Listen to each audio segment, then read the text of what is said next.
तो काफी हद तक टिड्डी ने नुकसान पहुंचाया। जहां पर बहुत सारी फसल को, जो हमारी खरीफ की फसल होती है, खरीफ की फसल इसी समय बोई जाती है, तो उसमें बहुत फसलों में टिड्डी ने नुकसान किया था। अब इसके टिड्डी में बच गया इसका गण और कुल। क्या बच गया? गण और कुल। अब टिड्डी कौन से कुल की और कौन से गण की है? तो बात करें गण की, तो बात इसका गण हो गया आर्थोप्टेरा, गण हो गया आर्थोप्टेरा, और इसका कुल हो गया एक्रिडिडी, एक्रिडिडी। यहाँ पर भी टिड्डी का कुल याद रखना बहुत आसान हो गया। कैसे? क्योंकि टिड्डी है, यहां से मिल रहा, देखो टिड्डी लोकस्ट, टिड्डी मिल रहा, और कुल के पीछे भी डीडी मिल रहा है, कुल के पीछे भी डीडी। तो डीडी और टीडी, डीडी और इसका कॉम्बिनेशन इससे करो, इसका कुल याद हो जाएगा टिड्डी का। ये हो गई हमारी टिड्डी। इसके बाद में 4 कीट हो गए हमारे, और अब इसके आगे आता है कातरा।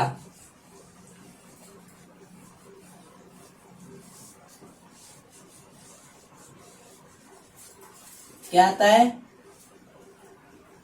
कातरा।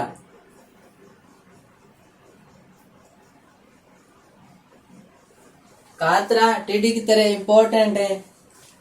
कातरा का भी ज्यादातर पूछने की संभावना रहती है, कातरा का नाम।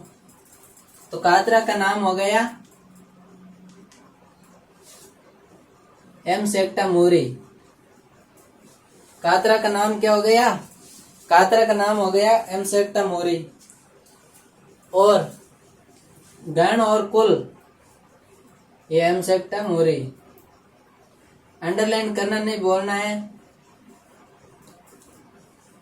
करना तो भूलेंगे क्या? अब जेट में, जेट का एग्जाम देना है तो करने की जरूरत है नहीं, ऐसे नहीं कि 12th बोर्ड देना है तो हमें क्या करना है, इस अंडरलाइन का ध्यान रखना है। करने की बात नहीं है, कर तो मैंने दी, आपको ध्यान रखना है कि जिसके नीचे अंडरलाइन होगी वही साइंटिफिक नाम सही होगा। तो इसका गण कातरा, कातरा का गण हो गया लेपिडोप्टेरा, लेपिडोप्टेरा। कातरा का गण, गण हो गया लेपिडोप्टेरा, और इसका कुल हो गया आर्कटिडी, आर्कटिडी। ये तो है आर्कटिडी। और चने की फल मक्खी का था नोक्टिडी। कातरा, कातरा को साइंटिफिक नाम है वो है एमसेक्टा मूरी, और कातरा को इंग्लिश में कहते हैं रेड हेरी कैटरपिलर, रेड हेरी कैटरपिलर। रेड हेरी कैटरपिलर नाम है जो कातरा का इंग्लिश नेम है। इसके आगे ये हो गए हमारे 5 कीट हैं जो बहुभक्षी, जो फसल को खाते हैं, फसल की पत्ती, तना, जो भी खड़ी फसल है उसको खाते हैं और दूसरों पर परजीवी के रूप में रहते हैं। अब इसके बाद में आगे आएंगे कौन से हमारे, आगे आएंगे स्टोरेज वाले, भंडारण के कीट। भंडारण के कीट बहुत ज्यादा नहीं है, 2 ही है। तो भंडारण के कीट में फर्स्ट है हमारा कपरा।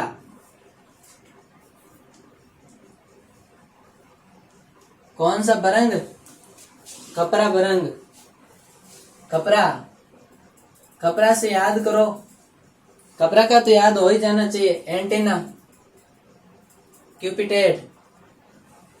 कपरा का एंटीना क्यूपिटेट। हाँ, तो स्टोरेज में कौन से हमारे, एक तो है खपरा और एक है दाल बरंग।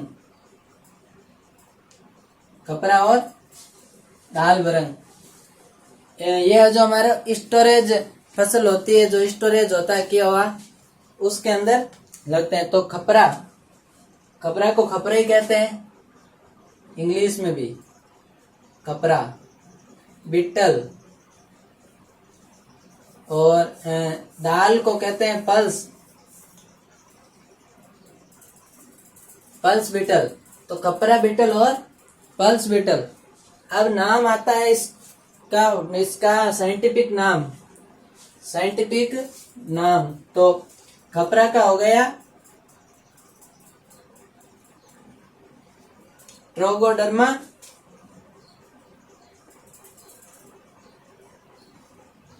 ग्रेनेरियम।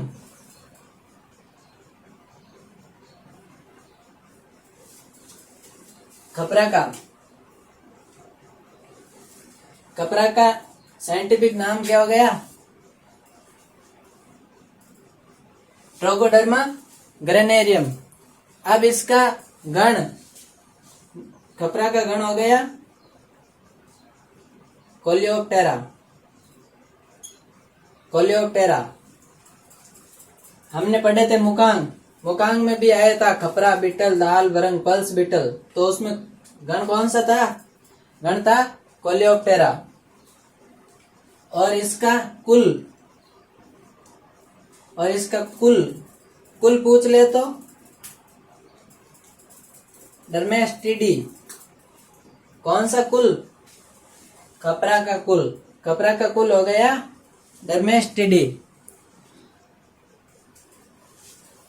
तो खपरा ये स्टोरेज वाली धान फसल होती है हमारी, उसमें लगता है, कीट होता है जो, ये क्या करता है, जो धान फसल होती है स्टोरेज की हुई, उसमें अंडे दे देता है।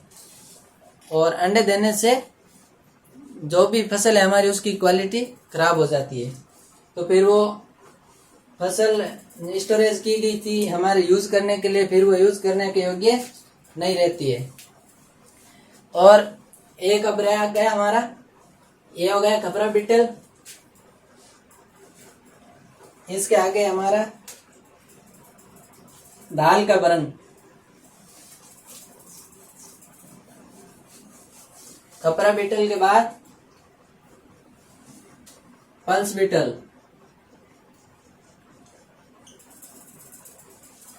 तो पल्स बीटल का नाम है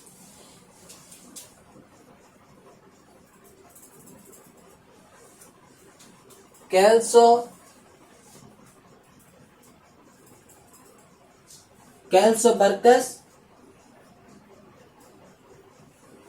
ब्रुचे, नहीं, दाल बरंग का नाम है हमारे कैल्सोबर्कस चाइनेंसिस।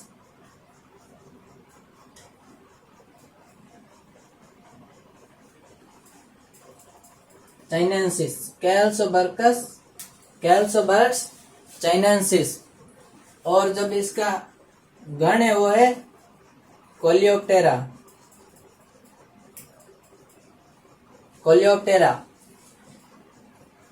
क्योंकि खपरा बरंग का भी गण कोलियोप्टेरा।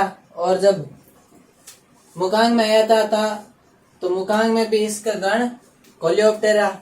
क्यों था, मुकांग कौन से थे, काटने और चबाने वाले। तो काटने और चबाने वाले मुकांग कोलियोप्टेरा के कीटों में पाए जाते हैं। और इसका कुल है ब्रुचेडी, बरुचेडी।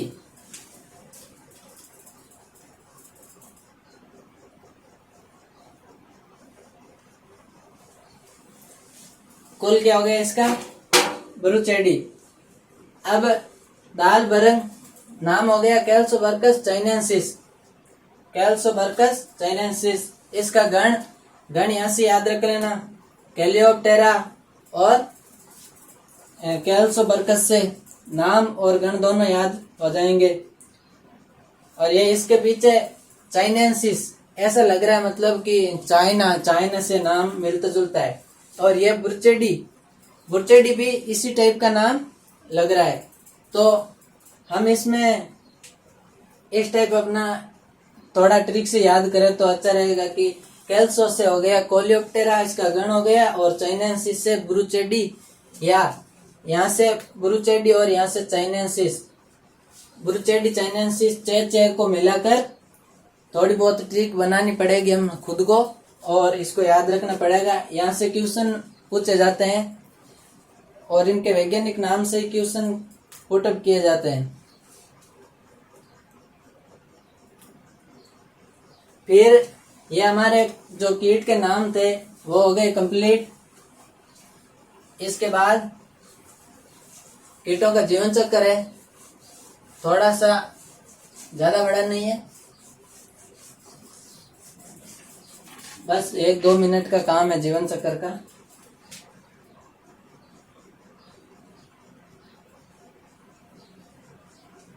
जीवन चक्र, लाइफ साइकिल। अब ये कीटों में जीवन चक्र के 2 प्रकार का होता है, एक तो होता है पूर्ण और एक होता है अपूर्ण। एक तो होता है पूर्ण,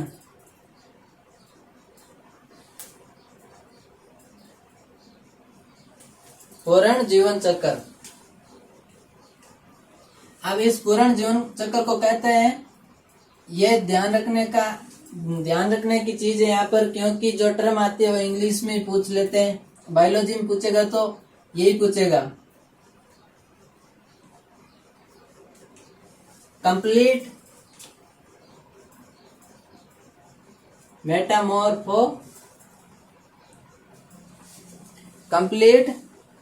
मेटामॉर्फोसिस।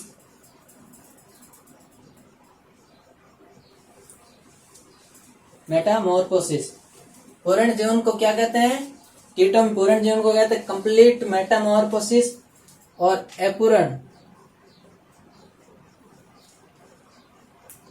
अपूर्ण जीवन चक्र को क्या कहते हैं?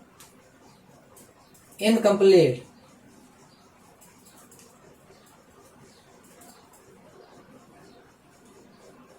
मेटामॉर्फोसिस, ये टर्म याद रख लेना, क्योंकि यदि बायोलॉजी में क्वेश्चन आएगा तो इसको हिंदी में लिख देगा, इंग्लिश की हिंदी बना देगा और ये लिखेगा ऐसे कंप्लीट मेटामॉर्फोसिस।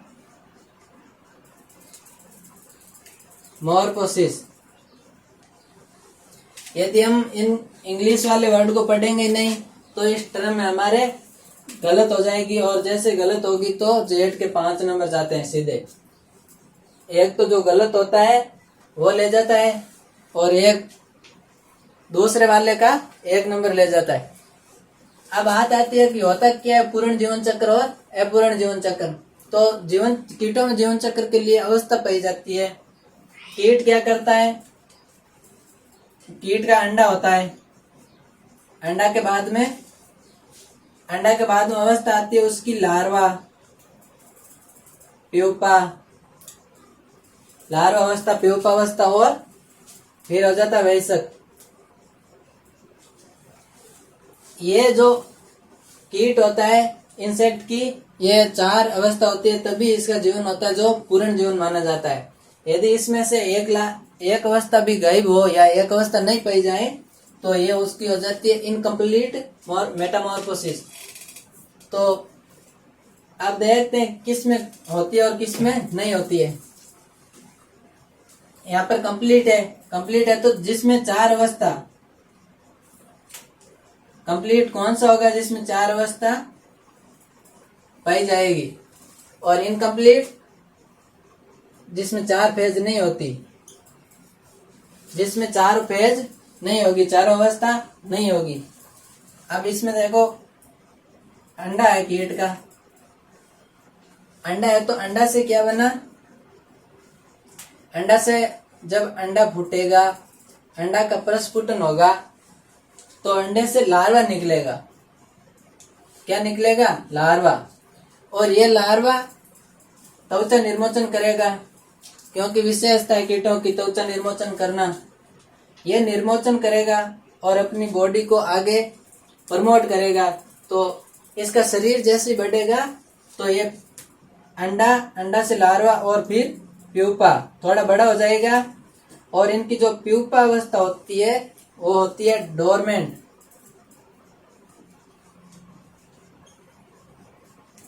डोरमेंट, डोरमेंट यानी सुसुप्त।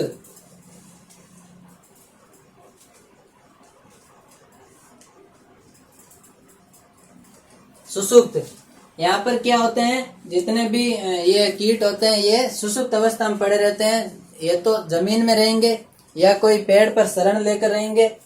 इनकी जो ये एक किसी प्लान के, बॉडी प्लान के अंदर रहेंगे और इनका ये जो अपनी वर्दी एक जगह रोक कर रखेंगे। फिर ये प्यूपा से बनते हैं वयस्क।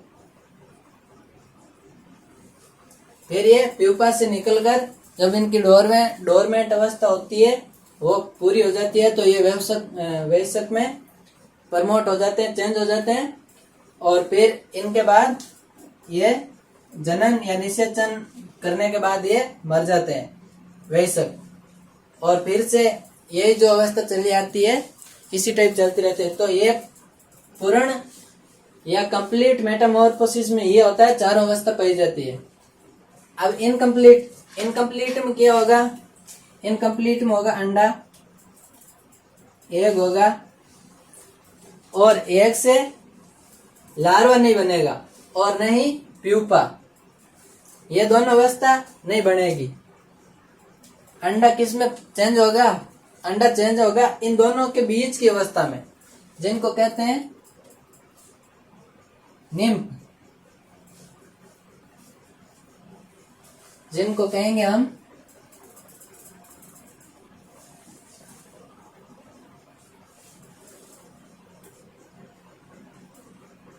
निम्फ। दिख रहा है यहां तक निम्फ। तो हम किसको निम्फ बोलेंगे, यह निम्फ होती है जो इसके लार्वा और प्यूपा के बीच की अवस्था होती है। निम्फ को हिंदी में कह देते हैं अर्भक। अर्भक किताबों में बहुत जगह दे रखा हिंदी वर्ड अर्भक, अदरक नहीं अर्भक होगा, यह मत समझना कि यहाँ पर अदरक है। फिर ये निम्फ क्या करते हैं, ये निम्फ भी त्वचा निर्मोचन करते हैं और ये बन जाते हैं वयस्क, ये भी बन जाते हैं वयस्क। तो पूर्ण जीवन में तो 4 फेज होती है और अपूर्ण में 3 फेज होती है, जो कि इस प्रकार है। अंडा जिसमें पूर्ण अवस्था में होगी, पूर्ण अवस्था में तो पूर्ण अवस्था में होगी जो हमारी, नीचे दिखाई नहीं दिया कोई बात नहीं, यहां से देख लो, निम्फ बन जाते हैं वयस्क। तो जब कंप्लीट मेटामॉर्फोसिस होती है तो उसमें क्या 4 फेज पाई जाती है, अंडा, लार्वा और लार्वा से प्यूपा, प्यूपा से वयस्क। और इसमें लार्वा और प्यूपा नहीं पाया जाता है, जबकि इनमें निम्फ पाया जाता है। और निम्फ से आगे होती है जो निम्फ से आगे वयस्क में बदल जाती है। ये तो हो गया इसका जीवन चक्र। और जीवन चक्र में क्वेश्चन पूछेगा तो इस टाइप ही पूछ सकता है कि किसकी कंप्लीट मेटामॉर्फोसिस है, किसकी इनकम्प्लीट है। तो यहाँ इनकम्प्लीट में एग्जाम्पल याद कर लेना, टीडी,